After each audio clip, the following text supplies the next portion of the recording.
ورحمة الله وبركاته. الحمد لله وكفى، وصلاة وسلاما على الحبيب المصطفى. أعوذ بالله أن أقول زورا أو أغشى فجورا أو أكون به مغرورا، فهو آخذ بالنواصي وإليه ترجع كل الأمور، يوم تجد كل نفس ما عملت من خير محضرا وما عملت من سوء تود لو أن بينها وبينه أمدا بعيدا، ويحذركم الله نفسه والله رؤوف بالعباد. وأصلي وأسلم على النبي الذي كان يجلو الشك عنا بما يوحى إليه وما يقول، ويهدينا فلا نخشى ضلالا علينا والرسول لنا دليل. أما بعد، يا إخوتي، إن قسوت اليوم معذرة فإن كفي في النيران تلتهب، فكم يحز بقلبي أن أرى أمما طارت إلى المجد والعربان قد رسبوا، ونحن كنا لهذا الكون ألوية، ونحن كنا لمجد الشمس ننتسب. مهما دجى الليل فالتاريخ أنبأني أن النهار بأحشاء الدجى يسب، مستمسك بكتاب الله معتصم، والريح حولي والأوثان والنصب وفتية في رياض الذكر مرتعهم، لله ما جمعوا لله ما وهبوا، إذا نظرت إليهم خلت أنهم جاءوا من الخلد أو للخلد قد ركبوا، إذا نظرت إليهم خلت أنهم جاءوا من الخلد أو للخلد قد ركبوا، جاءوا على قدر والله يحرسهم، وشرعة الله نعم الغاي والنسب.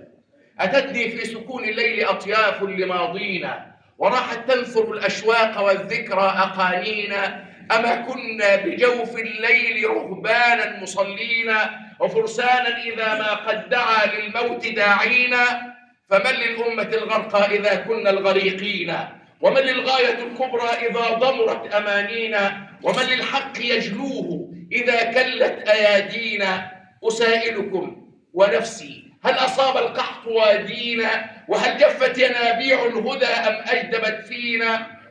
ومن معنا بأن نحيا فلا نحيي بنا الدين؟ ومن معنا بأن نجتر مجدا ماضيا حينا؟ أكانت تلكم الأعداد أرقاما تسلينا؟ أكانت رنة الإيمان تزييفا وتلحينا؟ فمن للأمة الغرقى إذا كنا الغريقين؟ ومن للغاية الكبرى إذا ضمرت أمانينا؟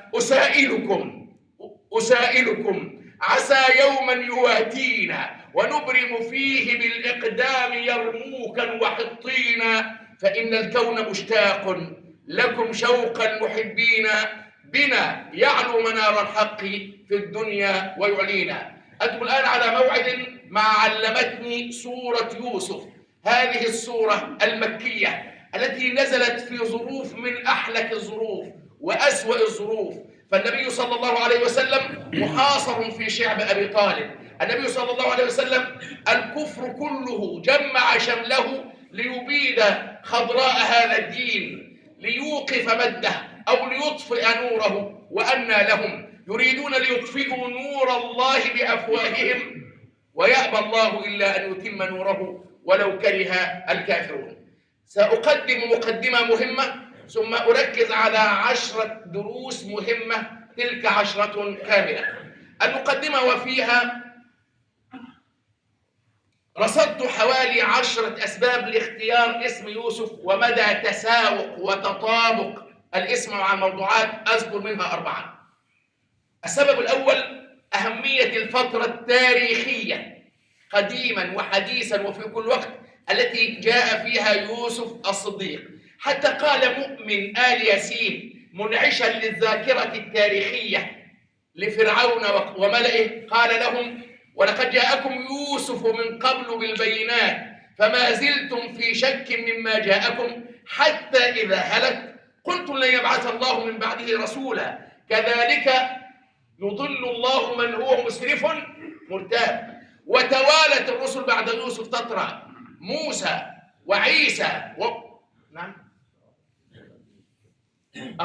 كذلك يطبع الله على كل قلب متكبر جبار. وتوالت الرسل بعد يوسف عليه السلام، موسى عليه السلام وعيسى عليه السلام، ثم محمد صلى الله عليه وسلم.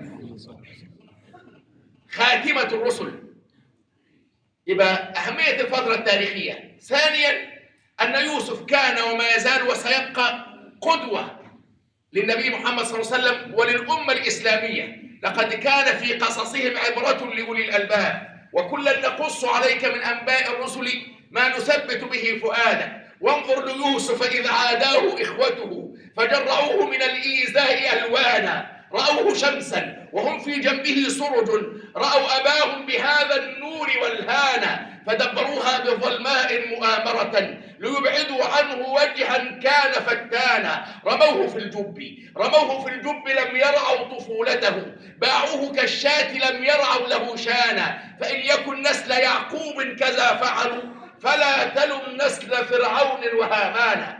أبناء نبي وأحفاد نبي وأخوة نبي هكذا لا فعلوا بيوسف، فماذا تنتظر من مصر وما يصدر منها وما يأتي فيها من فرعون بعد فرعون؟ فإن يكن نسل يعقوب كذا فعلوا فلا تلم نسل فرعون وهامان. فتبقى قصة يوسف نموذج وقدوة للأولين والآخرين. السبب الثالث لاختيار هذا الاسم وتطابقه وتساوقه مع الصورة التي هي مكية وعدد آياتها 111 آية، أن الله إذا أراد شيئا هيأ له أسبابه، وأن الله يرعى أنبياءه ويرعى أولياءه. والرسول يوسف الصديق انتقل من ابتلاء إلى ابتلاء، وتجاوز 11 ابتلاء في طريقه إلى الله عز وجل.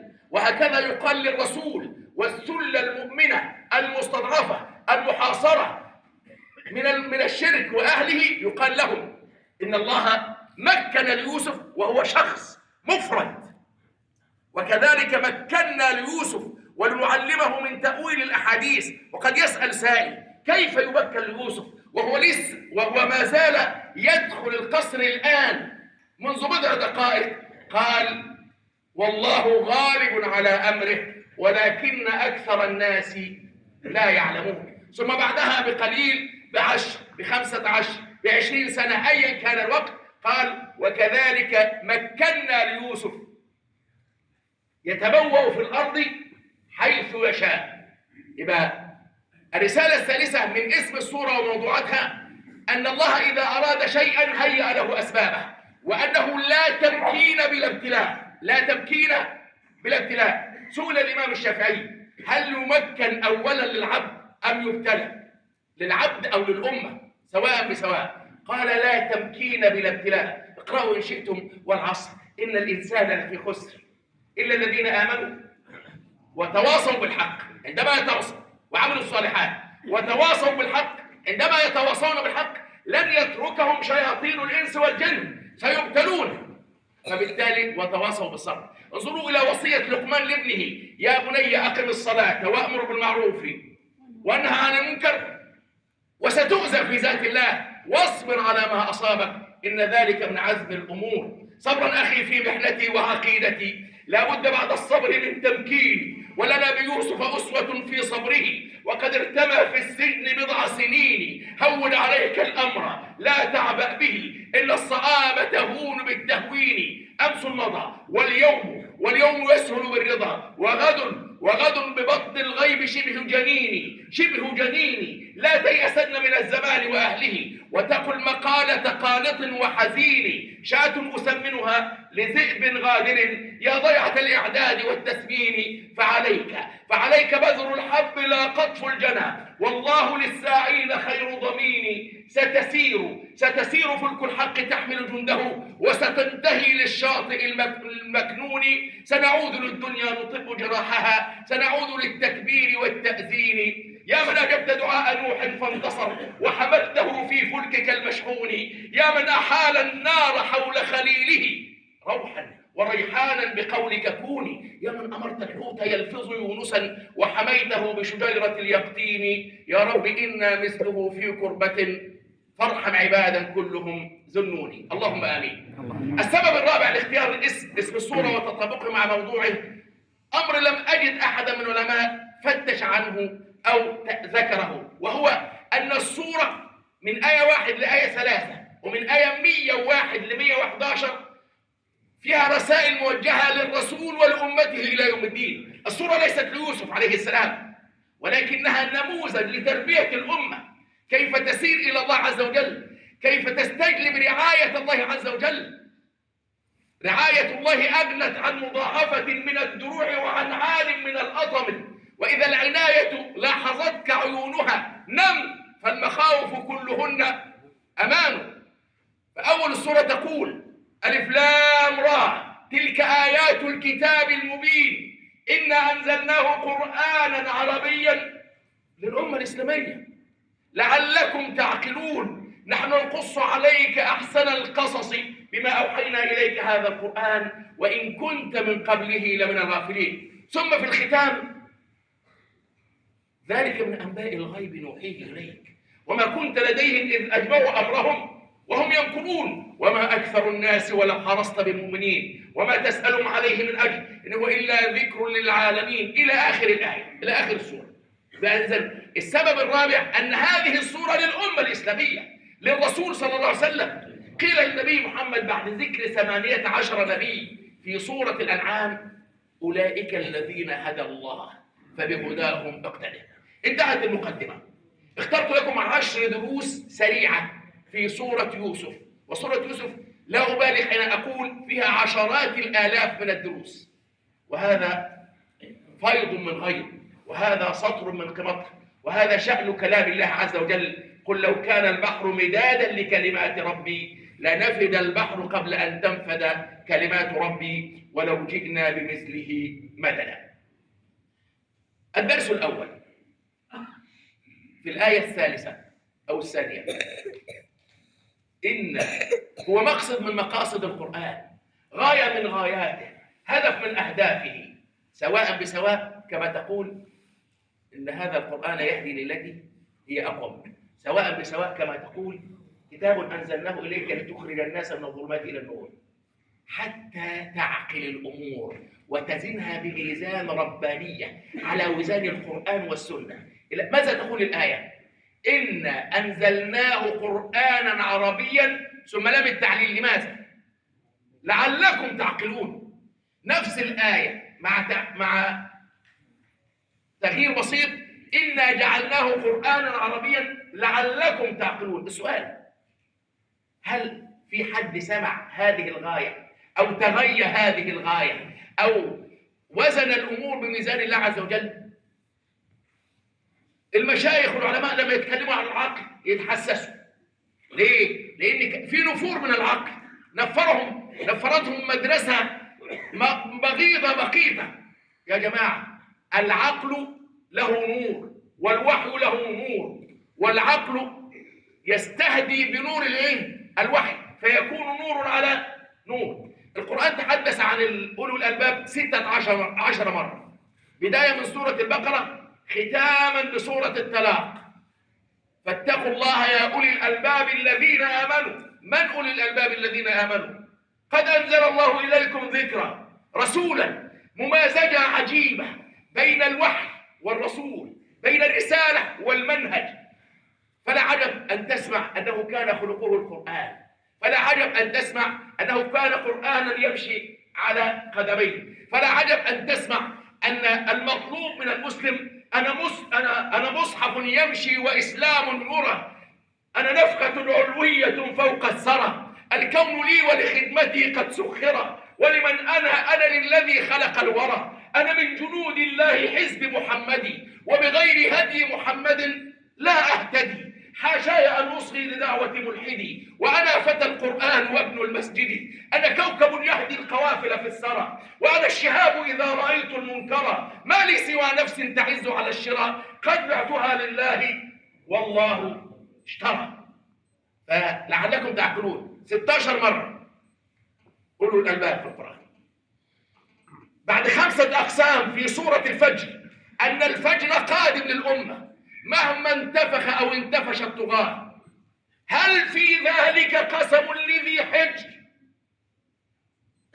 عايز دليل على طلاقة قدرته وإحاطة علمه وقانونه الفاعل إلى يوم الدين، قانون الإمهال لا الإهمال. بشار فضل كم سنة؟ 14. زال ولا ما زالش؟ غيره. وكم من قرية وكم أهلكنا قبلهم من قرن هل تحس منهم من أحد أو تسمع له ركزة. ما فيش نفس. حتى ان الشاعر يقول كده، يقول عجبت الكافر كيف يكفر، الملحد كيف يلحد، كيف تكفرون بالله وكنتم أمواتا فأحياكم ثم يميتكم ثم يحييكم، كيف تنكر بعثا ونشورا. ربنا بيقول كده: وإن تعجب فعجب قولهم أإذا كنا ترابا أإنا لفي خلق جديد أولئك الذين كفروا بربهم وأولئك الأغلال في أعناقهم وأولئك أصحاب النار هم فيها خالدون. عجبت لمن تطاول واستفز وراح يؤزه الشيطان أزة، يعادي الله لا يرجو رضاه ولا يخشى غدا فيه سيجزى، يخاصم حزبه بغيا وعدوا ويوسع شرعه طعنا وغمزا، إذا ذكر الضلال اهتز بشرا وإن ذكر الهدى تراه اشمأزا، على الإسلام يحمل سم حقد يحز مداه في الأحشاء حزا، له خزي بدنياه وعار وما يلقاه عند الله أخزى. فكل الملحد المغرور مهلا عدوت الحق لم تصب المحزة، فما أنشأت نفسك من تراب ولم تخلق لها ماء وخبزا، ولا أخرجت مثل النحل شهدا ولا أنتجت مثل الدود قزا. سؤال: وهل تحمي حياتك من غريم يسمى الموت أو عنه متعزى؟ فكم أفنى فراعنة شدادا ولم نشهد لهم في الناس ركزا، ففيما تتيه يا ابن الطين كبرا ومن أخراك يا ابن الموت تهزى. إذن القرآن جاي عشان نزل الأمور على وزان القرآن والسنة. 16 مرة أولو الألباب، هل في ذلك قسم لذي حجر؟ مش مصدق؟ ألم تر كيف فعل ربك بعاد إرم ذات العماد التي لم يخلق مثلها في البلاد، وثمود الذين جابوا الصخر بالواد، وفرعون ذي الأوتاد الذين طغوا في البلاد فأكثروا فيها الفساد. قانون طغيان زائد فساد يساوي هلاك قولا واحدا، فصب عليهم ربك صوت عذاب إن ربك لبالمرصاد إن الله لا يعجل لعجلة أحدكم أو بعضكم. طيب، إن في ذلك الآيات اللي يقولونها كم مرة؟ مرتين في سورة طه، مرتين يقول أن هذا القرآن إنا أنزلناه قرآنا عربيا لعلكم تعقلون، إنا جعلناه قرآنا عربيا لعلكم تعقلون. ولن نفصل كثيرا، أنا عايزك فقط تراجع هذه السورة، تقرأها بعد ما تسمع هذا الدرس، تقرأ 111 آية وتعقل الأمور اللي فيها على وزان القرآن والسنة. ده الدرس الأول. الدرس الثاني أن القصص القرآني كله، سواء قصص الأنبياء أو قصص الأولياء أو قصص الكفار والمجرمين، كله من الغيب، وهو شكل أو وجه من وجوه الإعجاز القرآني قولا واحدا. من أدلة ربانية هذا القرآن وأدلة مصداقية هذا الرسول القصص القرآني. واقرأوا في بحوث علمية في هذا، قرأت بحث علمي قبل 20 سنة عن قوله تعالى في سورة الأعراف: روح قول لهم يا محمد واسألهم عن القرية التي كانت حاضرة البحر إذ يعدون في السبت إذ تأتيهم حيتانهم يوم سبتهم شرعا ويوم لا يسبتون لا تأتيهم كذلك نبلوهم بما كانوا يفسقون. غيب. لذلك قال له هنا: نحن نقص عليك أحسن القصص بما أوحينا إليك هذا القرآن. الغيب 3 أقسام: غيب الماضي قصص قرآن، في منتصف سورة هود قال إيه؟ تلك من أنباء الغيب نوحيها إليك ما كنت تعلمها أنت يا محمد ولا قومك من قبل هذا. المطلوب اتعلم منها، فاصبر إن العاقبة لمن؟ للمتقين. وفي آخر السورة نفسها قال: وكلا نقص عليك من أنباء الرسل ما نثبت به فؤادك وجاءك في هذه الحق وموعظة وذكرى للمؤمنين. كمل بقى: وقل للذين لا يؤمنون اعملوا على مكانتكم وسوف تعرف حين ينجلي الغبار أفرس تحتك أم حمار. وقل للذين لا يؤمنون اعملوا على مكانتكم إنا عاملون وانتظروا ولله غيب السماوات والأرض وإليه يرجع الأمر كله فاعبده وتوكل عليه وما ربك بغافل. اللي بقوله ده كله وما ربك بغافل عما تعملون، ده من غيب الماضي. طيب موجود فين؟ لو قرأت قصة جدة عيسى والسيدة مريم وسيدنا عيسى، قال فيها في وسطها قال وزكريا ويحيى، قال ذلك من أنباء الغيب نوحيه إليك وما كنت لديهم إذ يلقون أقلامهم. أنت ما كنتش حاضر، ده أنت كنت لسه في عالم الذر، في عالم الإيه؟ الغيب. وفي السورة دي نفسها قال إيه؟ قال ذلك بعد ما خلص قصة يوسف عليه السلام: رب قد آتيتني من الملك وعلمتني من تأويل الأحاديث فاطر السماوات والأرض أنت ولي في الدنيا والآخرة توفني مسلما وألحقني بالصالحين. قال له هنا ايه؟ ذلك من انباء الغيب نوحيه اليك وما كنت لديهم اذ اجمعوا امرهم وهم ينكرون. ايه رايكم نقتل اخونا؟ لا لا لا لا. ايه رايكم؟ الشيطان يعز بقى نخفف القتل للايه؟ للنفي والايه؟ والابعاد، وبعدين تتوبوا سهل كده وتكونوا من بعده قوما ايه؟ صالحين. فالقصص القراني غيب، ومش قصص قراني فقط، ده القصص النبوي. في كتب مؤلفه صحيح القصص النبوي، الحديث اللي جابها النبي صلى الله عليه وسلم في قصص، خلاص. والقرآن نفسه يقول في آخر سورة النمل: إن هذا القرآن يقص على بني إسرائيل أكثر الذي هم فيه يختلفون وإنه لهدى ورحمة للمؤمنين إلى آخره. يبقى الدرس الأولاني لازم نعقل، أنا ما بفصلش في الدروس، لازم نعقل بهذا القرآن. لازم كل ما أسمع آية أو أسمع شرح لهذه الآية الأمور عندي تكون موزونة بميزان الحق، خلاص. قل لا يستوي الخبيث والطيب ولو أعجبك كثرة الخبيث فاتقوا الله يا أولي الألباب. تمام؟ 2، أعرف إن القصص القرآني غيب من غيب الماضي، في غيب الماضي وغيب الحاضر. غلبت الروم في أدنى الأرض، وأما النبي يقول إيه؟ لا يبلغن هذا الدين، لا يترك الله بيت مدر ولا وبر إلا وبلغه هذا الدين بعز عزيز أو ذل إيه؟ ذليل. وغيب المستقبل اللي هو إيه؟ الآخرة وما فيها، السمعيات اللي هي بالخبر الصادق عن الله أو عن رسوله. اسمع كده، ربنا بيقول إيه؟ عالم الغيب فلا يظهر على غيبه أحدا إلا من ارتضى من رسول فإنه يسلك من بين يديه ومن خلفه رصدا ليعلم أن قد أبلغوا رسالات ربهم وأحاط بما لديهم وأحصى كل شيء عددا. اسمع كده في سورة ياسين كده، انطرح سؤال 7 مرات في القرآن: ويقولون متى هذا الوعد إن كنتم صادقين. في يونس وفي النمل وفي ياسين وفي الملك. ناخذ بتاع ياسين، ماذا يقول في ياسين؟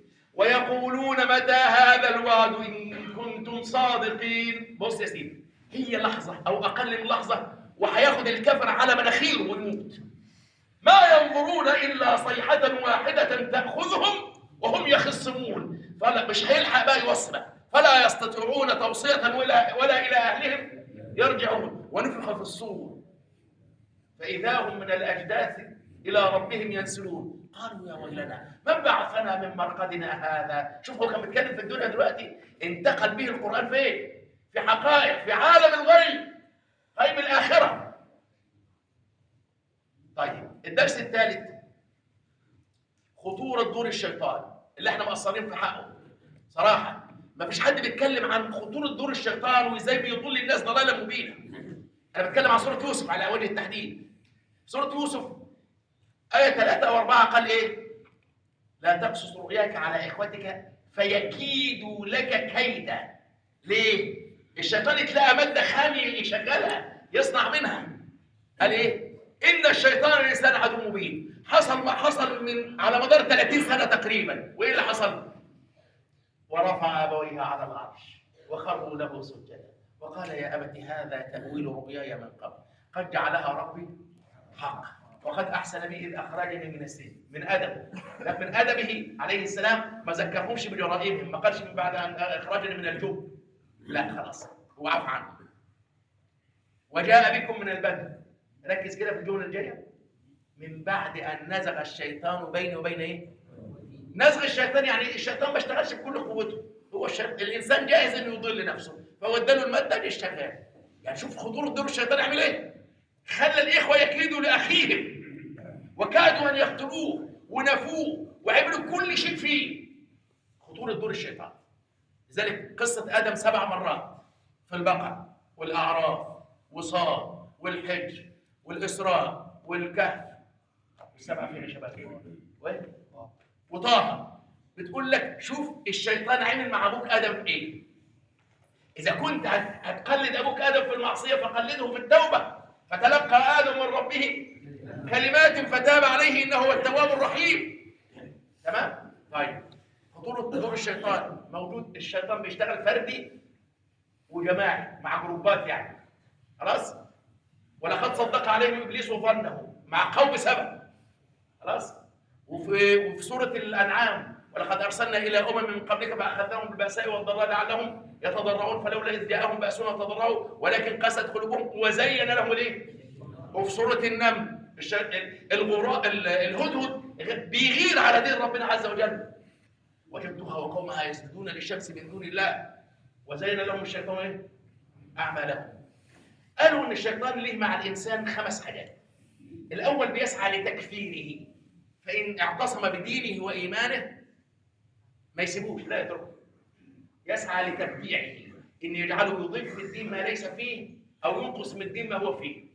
فإن عجز واعتصم الإنسان بدينه وإيمانه لا يتركه. يعمل إيه بقى؟ يجعله يسرف في الحرام ويتكئ على إن ربنا غفور إيه؟ رحيم. يبقى تقرأ الآية كاملة: نبئ عبادي أني أنا الغفور الرحيم وأن عذابي هو العذاب الإيه؟ الأليم. طب إن عجز واعتصم الإنسان بدينه وإيمانه لا عرف يكفره ولا عرف يبدعه ولا عرف إيه يخليه يرتكب الإيه؟ الكبائر، يخش على الرابعة بقى. يجعله يفعل المفضول عند وجود الفاضل. يعني أنت قررت إن تاخد عندك عملين صالحين، واحد هتاخد فيه 80 حسنة والثاني هتاخد فيه 100 حسنة، يقنعك بأبو 80 ويلعب لك بأبو 80 كمان. أنت بس هتصلي ركعتين ولا تقرأ قرآن؟ لا، خليه يصلي ركعتين، لان الركعتين ايه يمكن العب فيهم شويه وافكره الوليه قالت له هات كذا واعمل كذا وفلان نعمل كذا وبتاع. لو قرأ القرآن الحرف بحسنه والحسنه 10 امثالها، ممكن يقرأ آية او يستمع آية تنقلهم من الظلمات الى النور، واذا قرأ القرآن فاستمعوا له وانصتوا لعلكم ترحمون. تمام؟ يبقى ده الدرس الثالث اللي هو خطوره دور الايه؟ الشيطان. وفي ده فيه تفصيلات كثيره جدا. يبقى قلنا الدرس الاول لعلكم تعقلون. الدرس الثاني ان القصص القرآني وجه من وجوه اعجاز القرآن الغيبي اللي احنا ما استغلناهاش اصلا يعني. الدرس الثالث خطوره دور الايه؟ الشيطان. انا عايزك تطلع من هنا. الشيطان ان جرك لمعصيه يبقى تعمل ايه؟ ان الحسنات يذهبن الايه؟ ان الحسنات الجديدات يذهبن السيئات القديمات. خلاص؟ الدرس الرابع ذلكما مما علمني ربي. العمل لدين الله وظيفة العمر. العمل لدين الله وظيفة الايه؟ تعمل لدين الله امتى؟ من اول ما سن البلوغ، طبعا فيما قبلها يعني، بس اللي هتسأل عليه من اول سن البلوغ لاخر نفس في حياتك. هل سيدنا يوسف قال يا رب انا سجنت ظلما وزورا، وبعدين خدت كمان ايه؟ من 7 سنين ل9 سنين في القضاء المصري، بيقولوا علينا عن القضاء المصري قضاء شامخ. اما لو مش شامخ كان عامل في ايه؟ يلفق لنبي قضيه اداب، يعني قضيه خلق، حاجه صعبه جدا. طيب يعني القضاء المصري من زمان هو ايه؟ فاسد الحمد لله.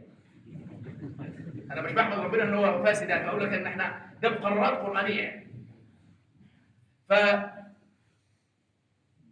هنا سيدنا يوسف ماذا فعل؟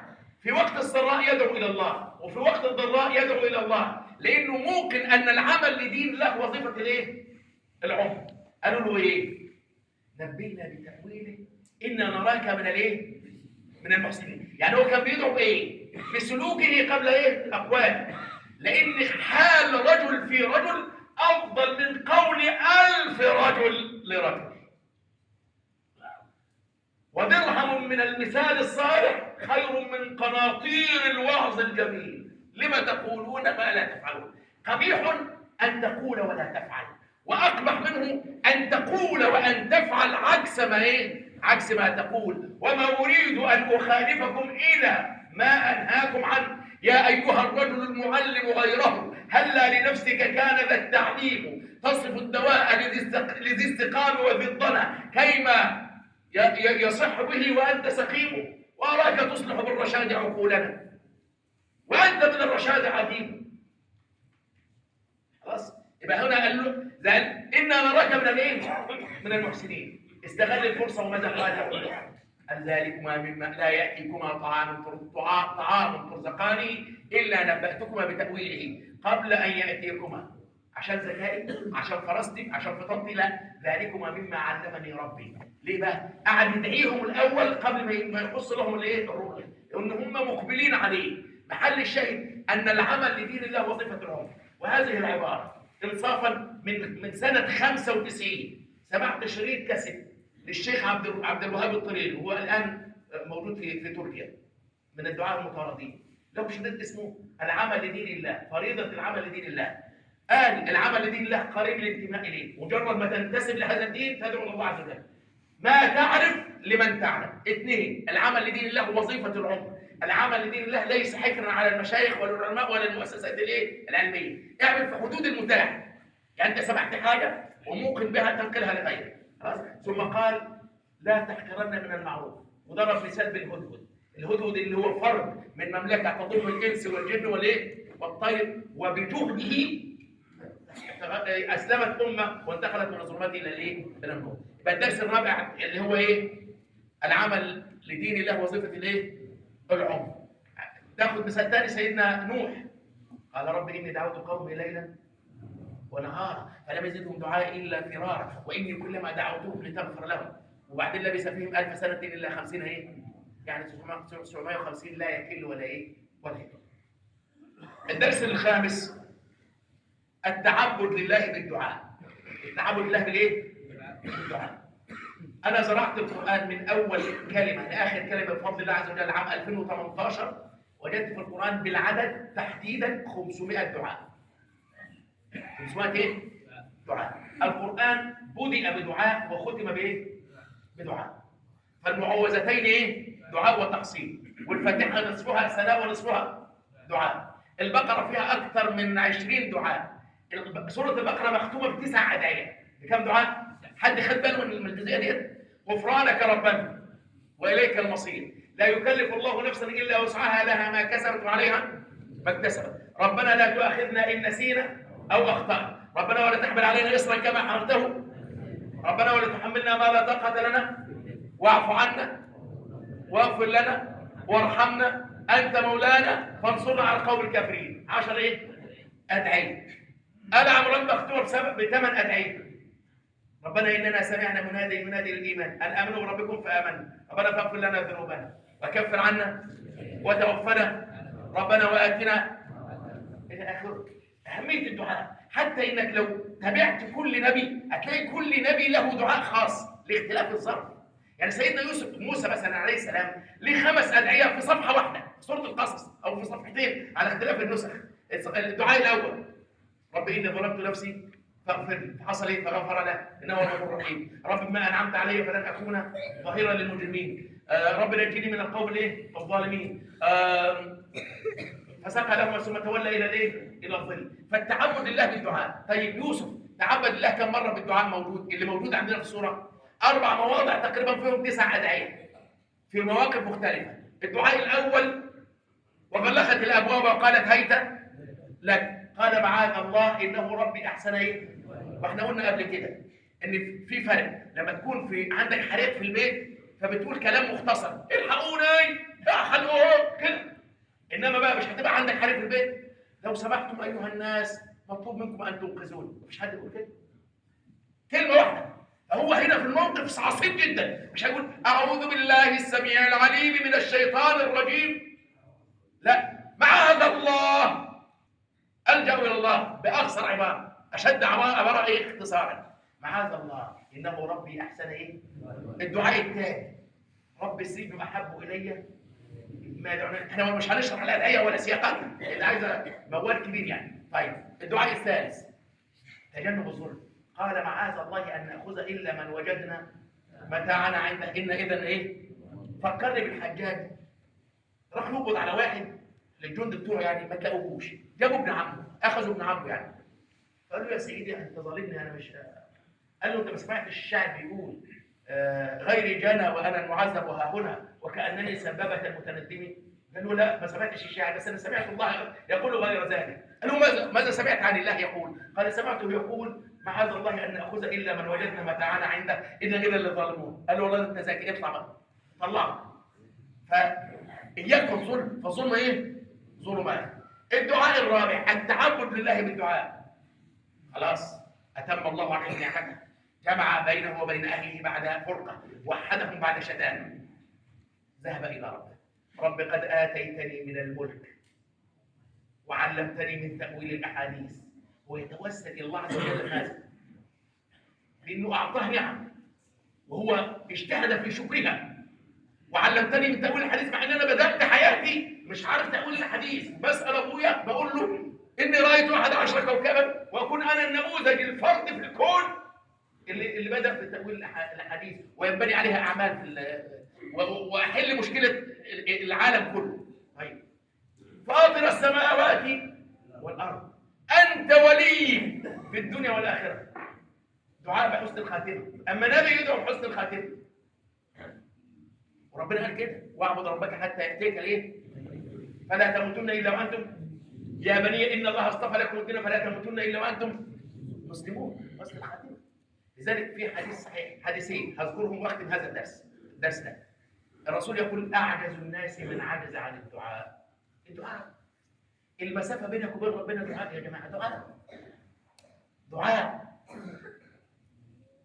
اكرم الناس على الله اللي بيدعو الله عز وجل باستمرار. واذا سالك عبادي عني، بس مشروطه، فاني قريب اجيب دعوه الداعي اذا دعاني. الدرس السادس انا نراك من المحسنين وخالق الناس بخلق حسن. في روايه هذا الحديث يقول اتق الله حيثما كنت واتبع السيئه الحسنه تمحها وخالط بالطاعه. في وخالق الناس بخلق حسن، وفي وخالط الناس بخلق ايه؟ من المخالطه. وفي حديث ثاني يقول من يخالط الناس ويصبر على اذاهم خير ممن لم يخالطهم ولم يصبر على ايه؟ على اذاهم. سيدنا يا جماعه الدعوه بالقول وبالفعل والاثنين مع بعض. ومن احسن قولا ممن دعا الى الله وعمل صالحا فاستجاب لهم ربهم اني لا اضيع قول قائل ابدا عمل عامل منكم، لان هم لسه داعيين 5 6 ادعيه بس كلام جميل. مش هنضحك على دين ربنا بالكلام. اني لا اضيع عمل عامل منكم من ذكر او انثى بعضكم من بعض في ضريبه. خدمه الدين مش كلام بس، ضريبه مستعد تدفعها ولا لا؟ فالذين هاجروا واخرجوا من ديارهم واوذوا في سبيلي وقاتلوا وقتلوا لأكفرن عنهم، هم لسه قالوا ايه؟ يكفر عنا سيئاتهم، لأكفرن عنهم سيئاتهم ولأدخلنهم جنات تجري من تحتها الأنهار. يبقى من الصفات او من الدروس ان انت تكون نموذج للاسلام.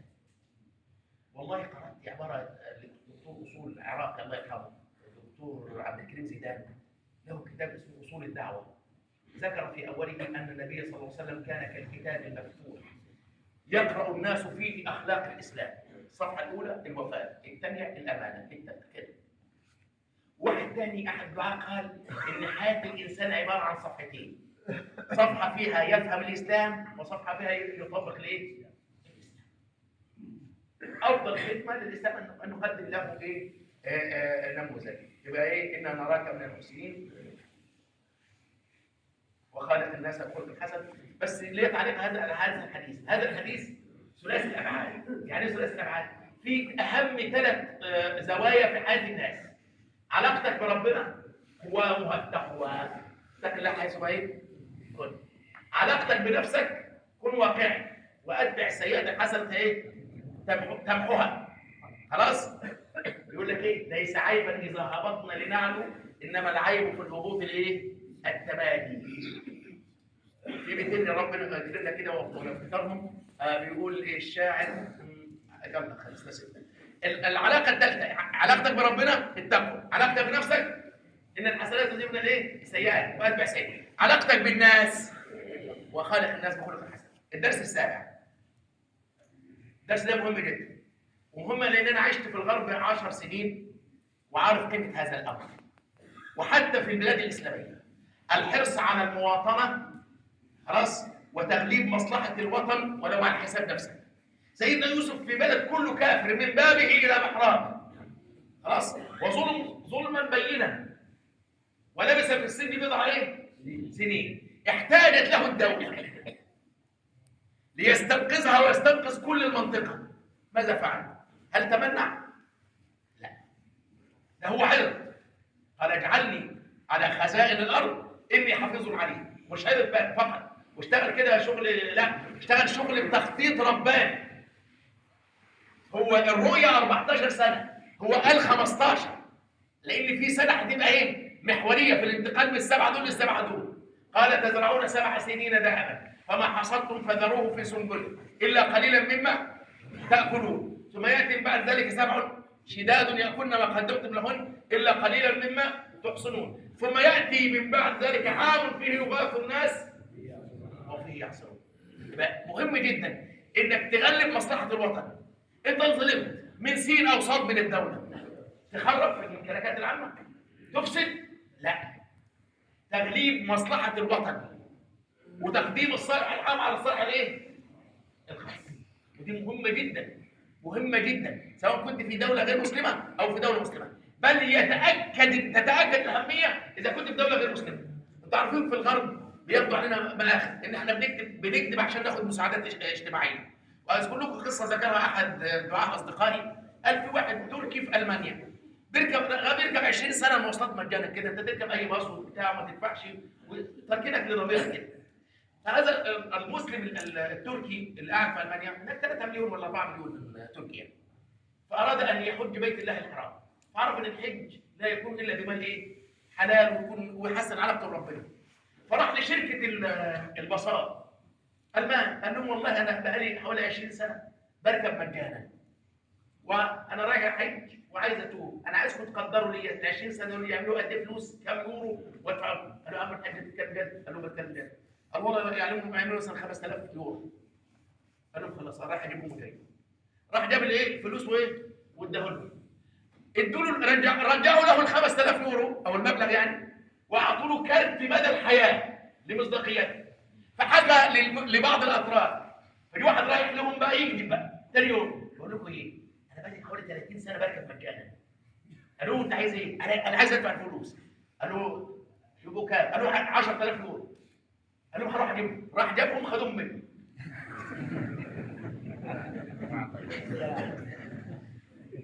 فدرس مهم جدا. الدرس التالي: المسلم يفعل الخير وينفع الغير. في آية في خواتيم سورة الحج: يا أيها الذين آمنوا اركعوا واسجدوا واعبدوا ربكم وافعلوا الخير. احفظ هذه العبارة: المسلم يفعل الخير وينفع أيا كان هذا الغير. أنا لي تعبير كده وأستأذن شيخ في إطلاقه، أن المسلم في نظري، المسلم الحقيقي يعني مش الفرص يعني، كالماء المطلق، طاهر في نفسه مطهر لغيره. هذا المعنى موجود في سورة الكهف وفي غيرها، أن المسلم يجمع بين الصلاح والإصلاح، وليا مرشدا. الولي اللي هو الصالح، والمرشد اللي هو المسلم. افعل الخير وانفع الغير. وده موجود في سورة يوسف. طبعا الدرس التاسع درس مهم جدا، أن وظيفة القصص القرآني ووظيفة القرآن مقصد من مقاصد القرآن، مقصد كبير من مقاصد القرآن، قل من يتكلم عنه. القرآن جاي عشان يرفع الجهالة ويزيد المنسوب المعرفي. تاني، يرفع الجهالة ويزيد المنسوب طب فين دليلك يا عم الشيخ؟ اتقال للنبي في آية 151 أو 152 في سورة البقرة: ويعلمكم ما لم تكونوا. الضمير عائد على مين؟ على الرسول وعلى القرآن. واتقال للنبي في آية 113 من سورة النساء: وعلمك ما لم تكن تعلم وكان فضل الله عليك عظيما. واتقال له في أول 5 آيات في القرآن: اقرأ باسم ربك الذي خلق الإنسان، اقرأ وربك الذي علم الإنسان ما لم يعلم. طب فين في السورة؟ في قوله تعالى: وإن كنت من قبله لمن الغافلين. هنا ليست الغفلة المذمومة اللي في أول سورة الأنبياء، او الغفله المذمومه اللي في سوره الاعراف مرتين ولقيتهم غفلون. لا، هنا الغفله اللي هي غياب المعلومه عن النبي صلى الله عليه وسلم. فلما جاءت المعلومه زاد المنسوب المعرفي ورفعت الجهاله اللي كانت عنه. وده زيه في قوله تعالى ووجدك ضالا فايه؟ فهدى. الدنيا مختلفه، لا اليهود على صواب ولا النصارى على صواب ولا العباد الاصنام على صواب. فخلاص انت توقفت وعبدت ربنا في غار حراء وتاملت في الكون. يبقى القران من وظائفه ايه؟ وظيفتين: زياده المنسوب المعرفي ورفع الايه؟ الجهال. فانت قبل قصه يوسف ما كنتش تعرف قصه يوسف غير من التوراه والانجيل كلها محرفه. ده اليهود قايلين بلاوي سوداء عن الانبياء. قالوا اعزكم الله ان موجود في التوراه في الاسفار الاولى ان نوح عليه السلام مش كده بس، كان عريان واولاده سقوه خمره ونام معاهم. ادي ثلاثه، يعني ثلاث كبائر، يعني عري وخمره وزنا محارم، مش زنا عادي كمان. وقالوا عن يعقوب مصارعه مع الرب. يعني اما تيجي بقى ما عندكش معلومات صحيحه، لذلك سوره النبي قالت ايه؟ ان هذا القران يقص على بني اسرائيل اكثر الذي هم فيه يختلفون. ده مهم جدا. تخيل كده انت قرات سوره القصص او يوسف او اي سوره، الرحمن مثلا، هنقرا اول 10 ايات من الرحمن، هنطبق زياده المنسوب الايه؟ المعرفي ورفع الجهال. واحد، الرحمن اسم من اسماء الله الحسنى. علم القران، يبقى القران مقدم والوحي مقدم على غيره. خلق الانسان، يبقى ربنا هو اللي خلق. بلا نزلت داروين بلا نزلت غيره. فكان بنكته موجوده على السوشيال ميديا، حوار بالانجليزي اب مع ابنه. تعرفون نظريه داروين اللي هو بيقول ايه؟ الانسان اصله ايه؟ القرد يعني. فالولد طفل صغير بيقول له او بيقول لابوه يا بابا من حق ان الانسان اصله قرد. قال له مين اللي قال لك؟ قال له ماما. قال له امك بتتكلم عن ابوها وامها مش عن ابوها وامنا. خدت بالك ازاي؟ بتتكلم عن عائلتها. لما نقول خلق الانسان علمه البيان، اعظم نعمه ان احنا نتكلم تفصح عما في ذاته. شوف كل ايه بتزود المنسوب المعرفي وترفع الايه؟ وكل واحد على حسب اختلاف علمه الى اخره. الدرس الاخير: والله غالب على امره. هذه جزء من آية عجيبة جدا. والله غالب على أمره. قد تسأل كده، هذا الولد اللي هنفترض إن عمره 10 سنوات وإخواته كادوا له ومر ب 11 ابتلاء كما قلنا في درس آخر. الابتلاء الأولاني كيد الأقارب، الابتلاء الثاني وحشة الجوع، الابتلاء الثالث تحول من حر طليق إلى عبد رقيق، الابتلاء الرابع ابتلاء السراء، دخل القصر بعد ما كان عايش في خيمه او في بيت بالصفيح مثلا ولا او في باديه، فقال له ايه؟ اكرمي مثواه. الابتلاء بالعلم والحكمه، الابتلاء بتيسير الفاحشه الفرديه، الابتلاء بتيسير الفاحشه الجماعيه، خلاص، الابتلاء بالسجن وحبس الحريه، الابتلاء بالملك، الابتلاء بالمشاعر، ان كل ده بيفكر ال 30 سنه اللي بعيد عن ابوه وامه واخواته بيفكر فيهم ويضبط مشاعره في كل واحده. ثم الابتلاء انه لم ينسى الله في كل هذا كله. انت بتشوف ولد عنده 10 سنين وبيتحدف في الجو ويتحول من حر طريق الى عبد رقيق، ولسه احنا في اول الصوره ما قرناهاش، وربنا يقول لك ايه؟ وقال الذي اشتراه من مصر لامراته اكرمي مثواه عسى ان ينفعنا او نتخذه ولدا. وهنا قال ايه؟ نقف شويه بقى. وكذلك مكنا ليوسف. مكنا فين يا رب؟ في تمكين دلوقتي؟ هنا بدايه التمكين، ليقال كل من يريد تمكين الدين لابد ان يبدا مبكرا لا يتاخر. ربنا لما قال ونريد ان نمن على الذين استضعفوا في الارض ونجعلهم ائمه، قال التمكين يبدا من الرضاعه. من الرضاعه يا ساده. واوحينا الى ام موسى ان ارضعيه فاذا خفت عليه فالقيه في اليم. فالتمكين هتسال ازاي وكيف؟ ان الله اذا اراد شيئا هيأ له ايه؟ اسبابا. وانا قلت قبل كده واقول تاني ان التمكين في مصر حصل بسلاح غير تقليدي، لا باف 16 ولا باف 32 ولا طيارات سخوي ولا اباتشي ولا مركاب، بسلاح الحب. ايه الحب ده؟ ربنا القى محبه يوسف في قلب العزيز، قال له انك اليوم لدينا مكين امين. قال له بسيطه، تسمع كلامي؟ قال له اسمعه. قال له جعلني على خزائن الارض اني حافظ عليك. يلا يا رب البلد معاك. بس لا تمكين بلا ابتلاء، لا تمكين بالايه؟ الابتلاء اللي فاكر ان العمليه ايه؟ العمليه زي قطم خيام كده، التمكين لا يا حبيبي، تقوم وتقع وتتبهدل وتستجيب وتعتقل وتروح وتيجي. طيب الثاني سيدنا يوسف، فرعون بيذهب الى عقر داره وجنوده يدوروا على الطفل، فالام تخاف من الموت ظني تحدث الموت حقيقي. ربنا قال لها ما تحطوش كده برفق كده وتطبطبي عليه، انا اقذفيه في التابوت. اللي يقدر يشفط ديت يشفط، خد مني. انا اقذفيه في التابوت فاقذفيه في اليم فليلقيه اليم بالساحل. شفتوا؟ انا عندي امر للنهر النيل ياخده لحد فرعون هناك، يوصله هناك كانه تاكسي جاي ياخده. ففرعون يخش من بره يتلاقي مين؟ يتلاقي المنام اللي شافه جاي له البيت. اله بقى، في اله رايح يستريح بقى، رايح يستريح كده، فتلاقي عيل بيقول واه بيعيط، قال اقتلوه. طيب مين اللي منعه من قتله؟ وزير الحربيه؟ لو وزير الدفاع قال له ما تقتلش، ايه اللي الواد ده ما تقتلوش؟ هيشك في ولو يعمل ايه؟ يقتله. انما مين اللي قال له بقى؟ زوجته. عشان تعرفوا قوه المراه، والمراه لها القوه الحديديه، لا القوه الحديديه. اثنين، قوه المراه المصريه، تعمل اله ما تعملش اله، لو مراتك مصريه هتخليك تخر راكعا وتنيب. فده اخر درس، والله غالب على امره ولكن اكثر الناس لا يعلمون. اسال الله العلي الاعلى ان يقر اعيننا بنصره الاسلام وعز الموحدين. اللهم اعطنا القوه صبرا يزرع الزاحف صلدا، ان نصف النصر صبر اذ يكون الصبر جلدا. اعطنا صبرك ربي هو سر منك يهدى. اللهم اعطنا القوه علما بانتفاع يتبدى، انما الجاهل اعمى لا يحس الجهل قيدا، يترك الدنيا لطاغ يفتري في الارض كيدا. اعطنا علمك ربي هو اهدى هو اجدى. اللهم اعطنا قوه مالا ننفق الاموال حمدا، ونقيت الناس بطنا ولنحمي الناس جلدا. بتشريعاتك ربي سنمد العدل مدا، اعطنا فالمال ربي كان للدعوات رجدا. اللهم اعطنا القوه حبا لك يا الله فردا، اعطنا حب رسول دينه الاسلام الهدى. حبكم فرد مرامى، ما لكم في الحب ندا، شدنا بعضا لبعض اخوه في الحب شدا، وهو الاسلام دين ان تبعنا لن نرد. مكن الاسلام ربي قوه كي نتصدى، هجمت لنصارى ويهود ليس تهدى، مالوا الكفر علينا واتبعوا الدام حقدا، فاعطنا القوات ربي لنريهم من تصدى. وصل اللهم وسلم على خالق وصفين. في وقت نسال ولا خلاص؟